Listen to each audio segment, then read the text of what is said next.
Caroline Leavitt put out Donald Trump's letter from his physician in regards to his condition. Yeah, they came out naming the condition that Donald Trump is suffering from. Let's read the letter, shall we? To Caroline Leavitt, White House Press Secretary, from Sean P. Barbabella, physician to the President, Captain, U.S. Navy, July 17, 2025. Subject: President Donald J. Trump's health status update. In recent weeks, President Trump noted mild swelling in his lower legs, in keeping with routine medical care and out of an abundance of caution. This concern was thoroughly evaluated by the White House medical unit. Pause. Here's a viral photo of Donald Trump's swollen ankles. Cankles. Does this look like mild swelling to you? This certainly does not look like mild swelling to me. Anyway, back to the letter. The president underwent a comprehensive examination, including diagnostic vascular studies, bilateral lower extremity venous Doppler ultrasounds were performed and revealed chronic venous insufficiency, a benign and common condition, particularly in individuals over the age of 70. Importantly, there was no evidence of deep vein thrombosis or arterial disease. Let's take a quick look at what chronic venous insufficiency is. Chronic venous insufficiency is improper functioning of the vein valves in the leg, causing swelling and skin changes. Normally, the vein valves keep blood moving back towards the heart. Symptoms include varicose veins, swelling, or skin color changes on the affected leg.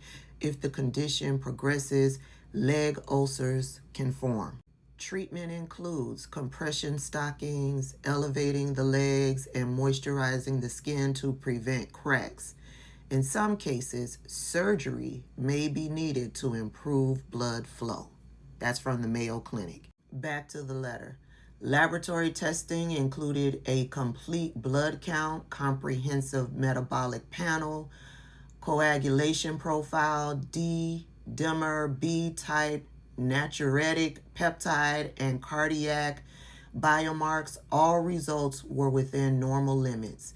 An echocardiogram was also performed and confirmed normal cardiac structure and function. No signs of heart failure, renal impairment, or systemic illness were identified.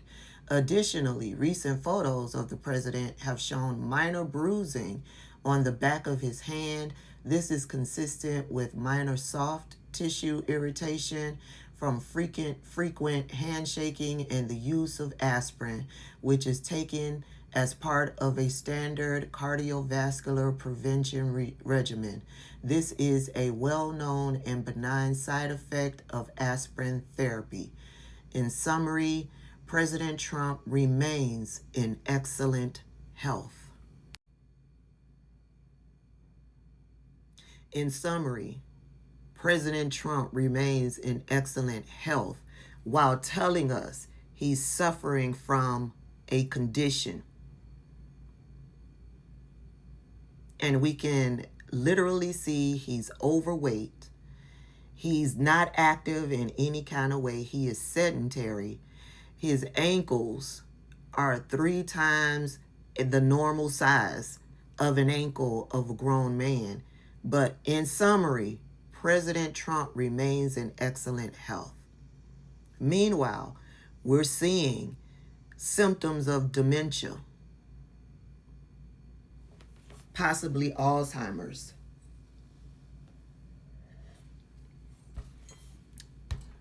But President Trump remains in excellent health. Anywho, President Trump is pissed off about these Epstein files and the fact that the Wall Street Journal came out with this story and got their hands on some letter that Donald Trump wrote to Jeffrey Epstein back in the day for his birthday, and it's got all kinds of creep factor all over it. Now, I couldn't get my hands on the original article from the Wall Street Journal because they put it behind a paywall. They want you to register with their site. They want you to buy a subscription. I ain't doing all of that. So shout out to the Midas Touch who gave us a brief synopsis of what the article is about. Here you go. This is what the Midas Touch put out over on Threads. Jeffrey Epstein's friends sent him bawdy letters for a 50th birthday album. One was from Donald Trump. The leather-bound book was compiled by Ghislaine Maxwell. The president says the letter is a fake thing. The letter bearing Trump's name, which was reviewed by the Journal, is bawdy, like others in the album. It contains several lines of typewritten text framed by the outline of a naked woman, which appears to be hand-drawn with a heavy marker. A pair of small arcs denotes the woman's breasts, and the future president's signature is a squiggly, quote, Donald, end quote, below her waist, mimicking pubic hair. And if you, like me, had no idea what bawdy letters were, Alfred got us covered. Bawdy letters, bawdy, B-A-W-D-Y, letters, are pieces of written correspondence that contain humor or language that is vulgar, lewd, or risque, often with sexual undertones or explicit references, but generally intended to be funny, playful, or mischievously inappropriate rather than deeply offensive. They often include crude jokes, suggestive drawings, or explicit language, and are considered indecent or obscene by traditional social standards. Key characteristics of bawdy letters include sexual innuendo, jokes or references, may feature suggestive or explicit drawings or imagery written in a tone meant to amuse, shock, or titillate, humorous, off-color, and not suitable for formal occasions or audiences. Now, when you take that definition and you tie it to Donald Trump, the President of the United States, and Jeffrey Epstein, a convicted P3DO, and trafficker. Yeah, nothing about this is funny. This is the text that accompanied Donald Trump's illustration or his drawing with his bawdy letter to Jeffrey Epstein for his 50th birthday party. Okay, so Midas Touch also provided this. It isn't clear how the letter with Trump's signature was prepared. Inside the outline of the naked woman was a typewritten note styled as an imaginary conversation between Trump and Epstein, and it was written in third person. So this typewritten note starts off with, quote, it's voiceover. There must be more to life than having everything, end quote. This is how Donald Trump's note began, as with this imaginary conversation in third person. So Donald in this conversation says, yes, there is, but I won't tell you what it is. Jeffrey in this imaginary conversation says, nor will I, since I also know what it is. Donald, we have certain things in common, Jeffrey. Jeffrey, yes, we do. Come to think of it. Donald, enigmas never age. Have you noticed that? Jeffrey, as a matter of fact, it was clear to me the last time I saw you. Trump, a pal is a wonderful thing. Happy birthday, and may every day be another wonderful secret. Creepy. So this whole story went viral last night. And in the article, from what I understand, you don't get the actual drawing. You get a description of the drawing. Why they didn't put the actual drawing in the article, I don't know. But you get a description of the drawing along with this text that accompanied the drawing. And Donald Trump is pissed off about the exposing of this letter. And he put this out over on Truth Lie Social. The Wall Street Journal and Rupert Murdoch, I want to remind you guys that Rupert Murdoch also owns Fox News, okay? Personally were warned directly by President Donald J. Trump. So I'm guessing he's not writing this. Somebody is writing this for him. That the supposed letter they printed by President Trump to Epstein was a fake. And if they print it, they will be sued. Mr. Murdoch stated that he would take care of it, but obviously did not have the power to do so. So Donald Trump is trying to kill this story. Okay, got it.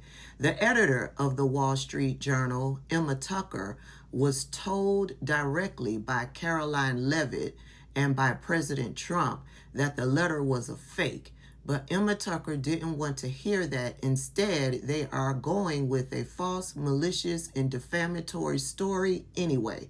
President Trump will be suing the Wall Street Journal, News Corp, and Mr. Murdoch shortly. The press has to learn to be truthful and not rely on sources that probably don't even exist. President Trump has already beaten George Stephanopoulos, ABC, 60 Minutes, CBS, and others, and looks forward to suing and holding accountable the once great Wall Street Journal. It has truly turned out to be a disgusting and filthy rag, and writing defamatory lies like this shows their desperation to remain relevant. If there were any truth at all on the Epstein hoax as it pertains to President Trump, this information would have been revealed by Comey, Brennan, Crooked Hillary, and the radical left lunatics years ago. It certainly would not have sat in a file waiting for Trump to have won 3 elections. This is yet another example of fake news. I'm all for Donald Trump suing in regards to this letter. You know why? Because with the lawsuit comes discovery, and with discovery comes the revelation of more things that could possibly be hidden. Donald Trump needs to sue the Wall Street Journal, also sue Fox News and Rupert Murdoch. That's what I want Donald Trump to do, because yeah, we want to know all that's tied to this letter. Sue him, Donald Trump.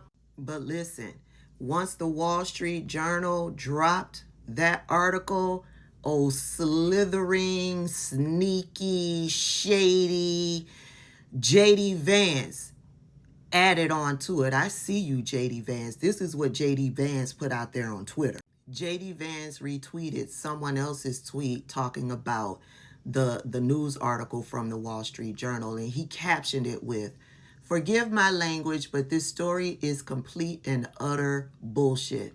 The Wall Street Journal should be ashamed for publishing it. Where is the letter? Would you be shocked to learn they never showed it to us before publishing it being the article? Does anyone honestly believe this sounds like Donald Trump?" Ooh, J.D. Vance, you dirty rat. I see you. You are challenging the Wall Street Journal to put out the letter. This is the new clap, y'all. The new clap. I see you, J.D. Vance. J.D. Vance is challenging the Wall Street Journal to put out the letter to further damage Donald Trump. And he believes for as damaged as Donald Trump is, the more and closer he gets to the presidency. J.D. Vance goes on to tweet, "Doesn't it violate some rule of journalistic ethics to publish a letter like this without showing it to the victim of this hit piece? Will the people who have bought into every hoax against President Trump show an ounce of skepticism before buying into this bizarre story? JD Vance is not sticking up for and attempting to damage the credibility of the Wall Street Journal. No, he is challenging the Wall Street Journal to put the letter out, hoping they will take the bait and put the letter out, and it further damages Donald Trump. That's what JD Vance wants. I see you, JD Vance. I see you.